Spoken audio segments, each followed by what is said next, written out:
एक निर्णायक अध्याय जोड़ रही है।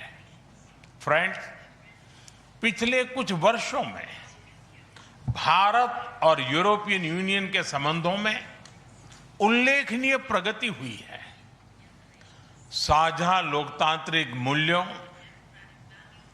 आर्थिक सिनर्जी और मजबूत पीपल टू पीपल टाइज के आधार पर हमारी साझेदारी नई ऊंचाइयों तक पहुंच रही है। आज हमारे बीच 180 बिलियन यूरो का ट्रेड है। 8 लाख से अधिक भारतीय यूरोपियन यूनियन के देशों में रह रहे हैं और सक्रिय योगदान दे रहे हैं।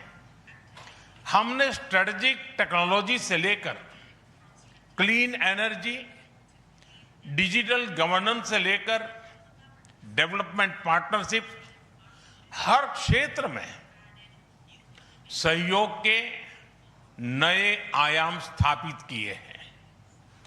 इन्हीं उपलब्धियों के आधार पर आज की समिट में हमने समाज के सभी वर्गों को लाभ पहुंचाने वाले कई निर्णय लिए हैं। फ्रेंड्स, आज भारत ने अपने इतिहास का अब तक का सबसे बड़ा फ्री ट्रेड एग्रीमेंट संपन्न किया है। आज 27 तारीख है। ये सुखद संयोग है कि आज ही के दिन यूरोपियन यूनियन के 27 देशों के साथ भारत ये एफटीए कर रहा है। यह एक ऐतिहासिक समझौता हमारे किसानों, हमारे छोटे उद्योगों, इसके यूरोपियन मार्केट तक पहुंच आसान बनाएगा, मैन्युफैक्चरिंग में नए अवसर पैदा करेगा और हमारे सर्विसेज सेक्टर के बीच सहयोग को और प्रबल करेगा। इतना ही नहीं, यह एफटीए भारत और यूरोपियन यूनियन के बीच इन्वेस्टमेंट को बूस्ट करेगा, नई इनोवेशन पार्टनरशिप बनाएगा और वैश्विक स्तर पर सप्लाई चेन को मजबूत करेगा। यानी यह सिर्फ ट्रेड एग्रीमेंट नहीं है, यह साझा समृद्धि का नया ब्लूप्रिंट है। फ्रेंड्स, इस महत्वाकांक्षी एफटीए के साथ साथ हम मोबिलिटी के लिए भी एक नया फ्रेमवर्क बना रहे हैं।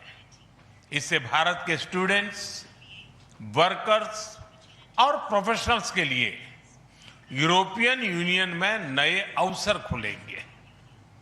साइंस एंड टेक्नोलॉजी में हमारा लंबे समय से एक व्यापक सहयोग रहा है। आज हमने इन महत्वपूर्ण लिंकेजेस को भी और मजबूत करने का निर्णय लिया है। फ्रेंड्स, रक्षा और सुरक्षा सहयोग किसी भी स्ट्रेटेजिक पार्टनरशिप की नींव होती है और आज हम इसे सिक्योरिटी एंड डिफेंस पार्टनरशिप के जरिए औपचारिक रूप दे रहे हैं। इससे काउंटर टेररिज्म, मैरीटाइम और साइबर सिक्योरिटी में हमारी साझेदारी और गहरी होगी। यह रूल्स बेस्ड इंटरनेशनल ऑर्डर के प्रति हमारी साझा प्रतिबद्धता को भी बल देगा।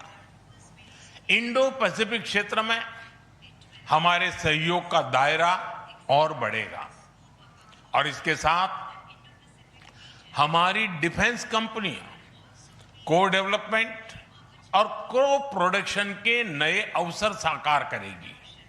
फ्रेंड्स, आज की इन उपलब्धियों के आधार पर हम अगले 5 वर्ष के लिए एक और भी एम्बिशियस और होलिस्टिक स्ट्रेटेजिक एजेंडा लॉन्च कर रहे हैं। एक जटिल वैश्विक वातावरण में ये एजेंडा स्पष्ट दिशा देगा, हमारी साझा समृद्धि को आगे बढ़ाएगा, इनोवेशन को गति देगा, सुरक्षा सहयोग और सुदृढ़ करेगा और पीपल टू पीपल टाइज को और गहरा करेगा।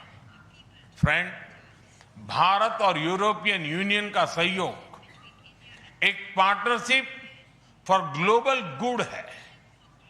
हम इंडो पैसिफिक से लेकर कैरेबियन तक ट्राइलेटरल प्रोजेक्ट को विस्तार देंगे। इससे सस्टेनेबल एग्रीकल्चर, क्लीन एनर्जी और विमेन एम्पावरमेंट को ठोस समर्थन मिलेगा। हम साथ मिलकर आईमैक कॉरिडोर को ग्लोबल ट्रेड और सस्टेनेबल डेवलपमेंट की एक प्रमुख कड़ी के रूप में स्थापित करेंगे। फ्रेंड्स, आज ग्लोबल ऑर्डर में बड़ी उथल-पुथल है। ऐसे में भारत और यूरोपियन यूनियन की साझेदारी अंतर्राष्ट्रीय सिस्टम में स्थिरता को मजबूती देगी। इस संदर्भ में आज हमने यूक्रेन, पश्चिमी एशिया, इंडो पैसिफिक सहित कई वैश्विक मुद्दों पर विस्तार से चर्चा की। मल्टीलेटरलिज्म और इंटरनेशनल नॉर्म्स का सम्मान हमारी साझी प्राथमिकता है। हम एकमत है कि आज के चैलेंजेस का समाधान करने के लिए ग्लोबल इंस्टीट्यूशंस का रिफॉर्म अनिवार्य है। फ्रेंड, राष्ट्रों के संबंधों में कभी-कभी ऐसा क्षण आता है जब इतिहास स्वयं कहता है, यहीं से दिशा बदली, यहीं से एक नया युग शुरू हुआ।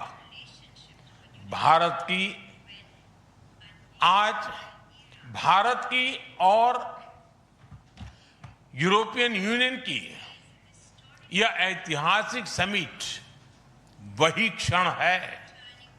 मैं एक बार फिर इस अभूतपूर्व यात्रा के लिए, भारत के प्रति आपकी मित्रता के लिए और हमारे साझा भविष्य के प्रति आपकी प्रतिबद्धता के लिए प्रेसिडेंट कोस्टा और प्रेसिडेंट फॉन डेर लायन का हार्दिक धन्यवाद करता हूं। Thank you.